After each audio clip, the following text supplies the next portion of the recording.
ছাত্র রাজনীতি নিষিদ্ধ এবং ভিসির পদত্যাগের দাবিতে গত ১৩ এপ্রিল থেকে ধারাবাহিক কর্মসূচি পালন করে আসছে খুলনা প্রকৌশলী ও প্রযুক্তি বিশ্ববিদ্যালয়ের সাধারণ শিক্ষার্থীরা।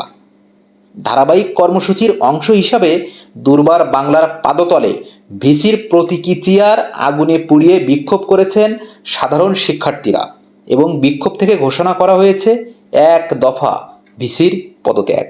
গত 18 ফেব্রুয়ারি ছাত্রদলের লিফলেট বিতরণ কেন্দ্র করে সাধারণ শিক্ষার্থী এবং ছাত্রদলের মধ্যে ধাওয়া পাল্টা ধাওয়া হয় এবং তারই প্রেক্ষিতে বহিরাগত লোকজন ক্যাম্পাসে দেশীয় অস্ত্র নিয়ে প্রবেশ করে এবং শিক্ষার্থীদের উপরে অতর্কিত হামলা চালায়। সেই হামলায় অর্ধশতাধিক শিক্ষার্থী আহত হয়েছিল। তারপর ক্যাম্পাস উত্তপ্ত হওয়ায় কুয়েট প্রশাসন আবাসিক হল বন্ধের সিদ্ধান্ত গ্রহণ করেন। 2 মাস হল বন্ধ থাকার পরে গত 13 এপ্রিল মার্চ ফর কুয়েট কর্মসূচির মাধ্যমে শিক্ষার্থীরা ক্যাম্পাসে ফিরে আসেন এবং হল খুলে দেওয়ার দাবি করেন। প্রশাসন দাবি না মানায় হলের তালা ভেঙে শিক্ষার্থীরা হলে প্রবেশ করেন এবং তারপর থেকে ভিসির পদত্যাগের দাবিতে ধারাবাহিক কর্মসূচি পালন করে আসছেন কুয়েট শিক্ষার্থীরা। আজ 19 এপ্রিল অডিটোরিয়াম হলের সামনে থেকে বিকাল 6টা নাগাদ ভিসির পদত্যাগের এক দফা দাবি নিয়ে বিক্ষোভ মিছিল বের করেন সাধারণ শিক্ষার্থীরা। মিছিলটি ক্যাম্পাস প্রদক্ষিণ করে দুর্বার বাংলার পাদতলে এসে শেষ হয়।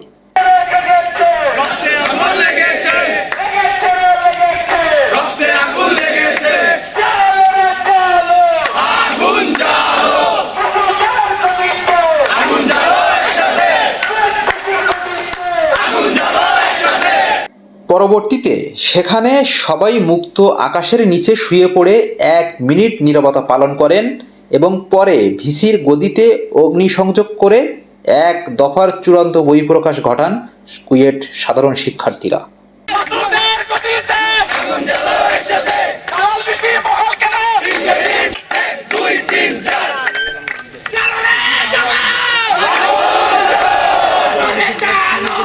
এরপরে মিডিয়ার সামনে কথা বলেন সাধারণ শিক্ষার্থীদের সমন্বয়ক। আপনারা জানেন, আজ 2 মাস পার হয়ে যাওয়ার পর আমাদের একটি ন্যায্য দাবি এখনো মানা হয়নি। এরই মধ্যে গতকাল কুয়েট ভিসির আন্ডারে নতুন একটি তদন্ত কমিটি গঠন করা হয়েছে, যেটির কাজ হচ্ছে গিয়ে যারা লাঞ্ছনা করেছে তাদেরকে খুঁজে বের করে শাস্তি দেওয়া। আমার কাছে আপনাদের কাছে আমার প্রশ্ন, লাঞ্ছনার ডেফিনেশন কি? আন্দোলন করা অবস্থায় আন্দোলনকারীদেরকে শাস্তি দেওয়া ছাড়া এই তদন্ত কমিটির অন্য কোনো কাজ কি আছে? না। এই অবস্থায় সাধারণ শিক্ষার্থীরা আমরা এই তদন্ত কমিটিকে বর্জন করছি। আপনারা আগেও দেখেছেন পূর্ববর্তী যে তদন্ত কমিটি আছে সেই তদন্ত কমিটি হামলাকারীদের ঠিকমতো শাস্তি না দিয়ে আন্দোলনকারীদের শাস্তি দিয়েছে। এখন পর্যন্ত সেই লিস্ট আমাদেরকে দেওয়া হয়নি, আমাদেরকে টর্চার, মানসিক টর্চারের মধ্যে রাখা হয়েছে। এই অবস্থায় নতুন তদন্ত কমিটি আর কোন ধরনের টর্চার করতে চায় সেইটা আমি আপনাদেরকে জিজ্ঞেস করব। আমরা বর্তমানে এই যে নতুন তদন্ত কমিটি গঠন করা হয়েছে এটাকে সম্পূর্ণভাবে বর্জন করছি। দ্বিতীয়ত, আপনারা দেখেছেন গতকালকে ছাত্রদলের সাধারণ সম্পাদক তিনি একটি ভিডিও বার্তা এসে বলেন কুয়েট ছাত্রদলের 7 জন কর্মীকে বহিষ্কার করা হয়েছে। আমার প্রশ্ন হলো, যেই তদন্ত কমিটির বহিষ্কারের লিস্ট কুয়েটের ছাত্ররা জানে না, কুয়েটের শিক্ষকরা জানে না, সেই লিস্ট ছাত্রদলের কাছে কিভাবে পৌঁছায়? আমার কথা হলো, আমরা যে এতদিন ধরে বলছি সেই লিস্ট আমাদেরকে দেন। আপনারা প্রেস ভাইরা বলছেন সেই লিস্ট আপনাদেরকে দেখ, কোন শিক্ষকদেরকে দেওয়া হয় নাই, কোন প্রেসকে দেওয়া হয় নাই, সাধারণ শিক্ষার্থীকে দেওয়া হয় নাই, তাহলে ছাত্র দলকে কেন দেওয়া হলো? আমরা বলতে চাই এই ভিসি আর কিছুই না, কেবলমাত্র সন্ত্রাসীদের পাহারাদার। তৃতীয়ত, আমরা বলতে চাই আমাদের এক দফা দাবি কেন? আমরা 2 মাস ধরে একটি ন্যায্য দাবির জন্য আন্দোলন করে যাচ্ছি। আপনারা দেখেছেন আমরা কোপ খেয়েছি, আমরা গুলি খেয়েছি, তারপরও আমরা এই ছাত্র দলের সন্ত্রাসীদের বিরুদ্ধে দাঁড়িয়েছিলাম। এরপর যখন এসে বিচার চেয়েছি, 2 মাস পার হয়ে যাওয়ার পর বিচার তো পাইনি, উল্টা কেন বিচার চেয়েছি সেই জন্য বহিষ্কার হয়েছি। এরপরে মিথ্যা মামলা দেওয়া হয়েছে, বলা হয়েছে আমরা নাকি চুরি করেছি। এখন আমার কাছে প্রশ্ন, আমাদের এই যে নাম উল্লেখ করে মামলা দেয়া হলো, এই সব শিক্ষার্থীর নাম, বাবার নাম, ঠিকানা, প্রশাসন ছাড়া, বয়স, এইসব জিনিস প্রশাসন ছাড়া লোকাল মানুষ কিভাবে পায়? তাহলে আমরা কি বলবো না যে এই মামলা আমাদের এই ভিসির কারণেই হয়েছে? তিনি লোকাল মানুষদেরকে দিয়ে ছাত্রদেরকে হেনস্থা করার জন্য, আমাদের আন্দোলন দমন করার জন্য এই মামলা দিয়েছেন। এরপরে আমরা যখন 2 মাস পরে ক্যাম্পাসে ফিরে এসে বললাম আমাদের হলটা খুলে দেন, আমাদের হল খুলে দেয়া হলো না। 48 ঘন্টা খোলা ছাদের নিচে খুলনার এই গরম রোদের রাস্তার উপর শুয়ে রাখা হলো, তারপর বহিষ্কারের লিস্ট দেওয়া হলো। এরপরে কিভাবে আমরা এক দফায় না পৌঁছাতে পারি আমাদেরকে বলেন? আমরা আবারও বলতে চাই, আমাদের এক দফা এই কারণে, কেননা এই ভিসির আন্ডারে আমাদের যে অন্যান্য যৌক্তিক দাবিগুলো আছে একটাও পূরণ হচ্ছে না।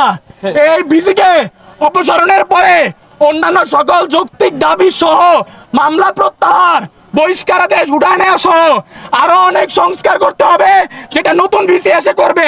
এই ভিসি এই সব কিচ্ছু করবে না আমাদের জন্য। এরপর আমরা আজকে হল খুলে ফেলার পর আপনারা দেখছেন 4 দিন ধরে হলে অবস্থান করছি, কিন্তু আমাদের হলে এখনো ওয়াইফাই সংযোগ দেওয়া হয় নাই। আমরা এখনো পানি নিয়ে সংকট করছি, হলে এক সময় পানি থাকে না।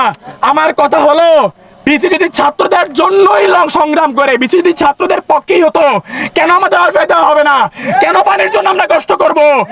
এই সব কিছু মেনে নেওয়ার পর কেউ যদি বলেন আমরা মব করছি, তাহলে আমরা কি বলবো? সেটা আপনারা ছাত্রদের বিরুদ্ধে এমন একটা প্রচেষ্টা করছেন যেন আন্দোলনরত শিক্ষার্থীরা ন্যায্য দাবি না পেতে পারে।